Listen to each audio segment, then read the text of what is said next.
Dear students, आज की video में हम डिस्कस करेंगे exercise 5.1 question number fourth and fifth.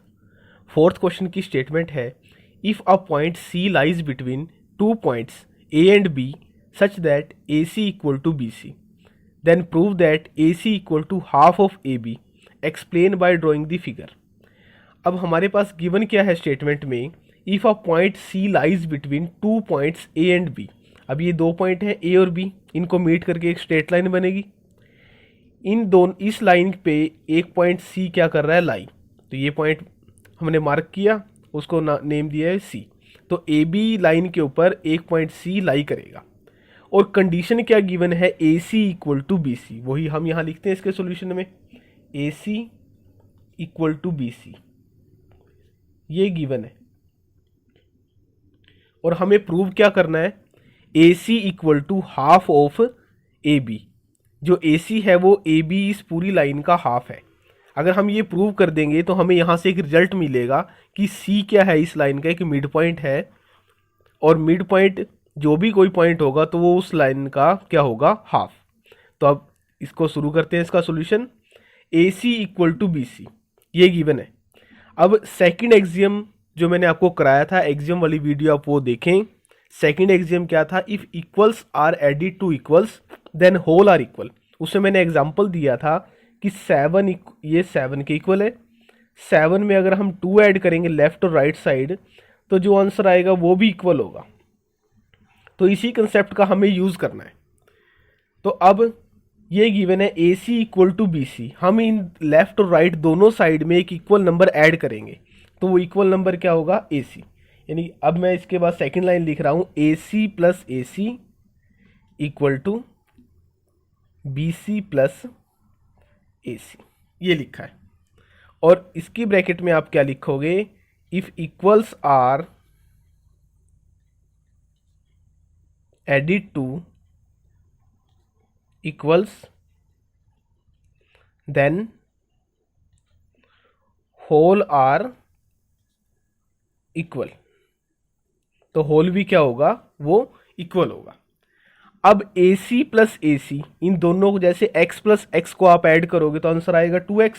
तो इसका आंसर आया है 2ac equal to B C plus A C. ये पार्ट, इस बी सी में हमने इस पार्ट को ऐड कर दिया तो अब ये रिजल्ट क्या आएगा, ये होल लाइन सेगमेंट। इन दोनों पार्ट को जब आप ऐड करोगे तो ये कंप्लीट बनेगी लाइन। उस कंप्लीट लाइन सेगमेंट का क्या मीनिंग है, ए बी। ये आपको समझना है बस कि जब बी सी और ए सी को आपने ऐड किया तो उसके बाद क्या बना है, ए बी। अब ये मल्टीप्लाई में है तो कहाँ जाएगा, डिवाइड में। तो 1/2 ए बी। और यही हमें क्या करना था, प्रूव। अब स्टार्ट करते हैं इसका फिफ्थ क्वेश्चन। फिफ्थ क्वेश्चन में हम फोर्थ क्वेश्चन का यूज़ करेंगे। तो वही इसकी स्टेटमेंट है, in question fourth the point C is called a mid point of the line segment A B. जो पॉइंट सी है वो लाइन सेगमेंट ए बी का मिड पॉइंट है। तो वहाँ से हमें रिजल्ट क्या मिला था कि A C equal to half of A B. अब हमें प्रूव क्या करना है, prove that every line segment has one and only one mid point, कि एक लाइन सेगमेंट का सिर्फ एक ही मिड पॉइंट होगा। तो हम इसको कॉन्ट्राडिक्शन से प्रूव करेंगे। हम 2 मिड पॉइंट लेंगे और उसके बाद में रिजल्ट हमारे पास आएगा कि सिर्फ एक ही पॉइंट इसका मिड पॉइंट होता है। तो अब सॉल्यूशन स्टार्ट करते हैं इसका। ये लाइन सेगमेंट है ए बी। अब इस पे 2 पॉइंट लाई कर रहे हैं, पॉइंट सी और पॉइंट डी। अब हम जो स्टेटमेंट में गिवन है कि point C is called a mid point of line segment, तो यही if C is mid point of A B then result क्या था फोर्थ क्वेश्चन में कि A C equal to half of A B. ये result था कि अगर वो मिड पॉइंट है तो रिजल्ट क्या होगा कि ये ए सी उस लाइन सेगमेंट का हाफ होगा। अब हमने एक पॉइंट और लिया है D. Let if possible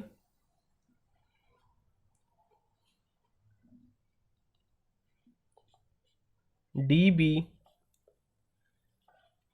another mid point of A B, कि डी ए बी का अनदर मिड पॉइंट है। अगर डी भी मिड पॉइंट है तो ये भी सेटिस्फाई करेगा फोर्थ क्वेश्चन की कंडीशन को। तो यहां से रिजल्ट क्या आएगा, A D equal to half of A B. क्योंकि हमने सपोज क्या किया है कि डी बी क्या है, मिड पॉइंट है। अब आप इक्वेशन 1 और इक्वेशन 2 को नोटिस कीजिए कि जो इनकी राइट साइड है वो सेम है, हाफ ऑफ ए बी और हाफ ऑफ ए बी, 1 और 2 में दोनों में यही लिखा है। तो इनकी लेफ्ट साइड भी क्या होगी, इक्वल होगी। ए सी किसके इक्वल आएगा, ए डी के। तो वही हम लिखते हैं from equation 1 and 2, from equation 1 and 2 we get, तो इक्वेशन 1 और 2 से हमें क्या मिलेगा, A C equal to A D. ये हमारे पास रिजल्ट आया है कि A C equal to A D. लेकिन ये पॉसिबल कब होगा, अब आप देखिए यहाँ ए से सी की डिस्टेंस और ए से डी की डिस्टेंस वो सेम है, ये तो पॉसिबल होगा ही नहीं। ये कब पॉसिबल होगा, जब ये दोनों पॉइंट कोइंसाइड करें, यानी कि दोनों पॉइंट एक ही जगह हो, तब ये पॉसिबल होगा। तो ये ए C equal to A D आया है result, which is possible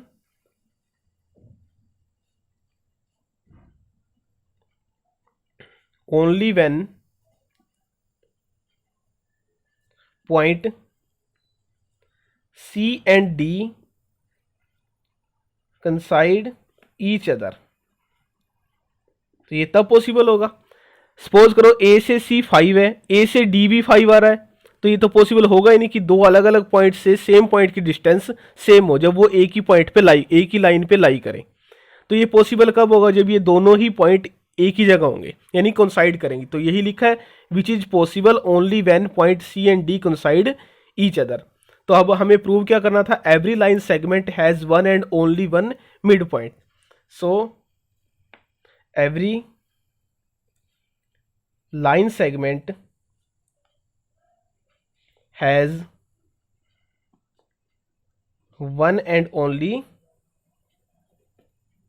one mid point. तो ये हमने प्रूव कर दिया इसको।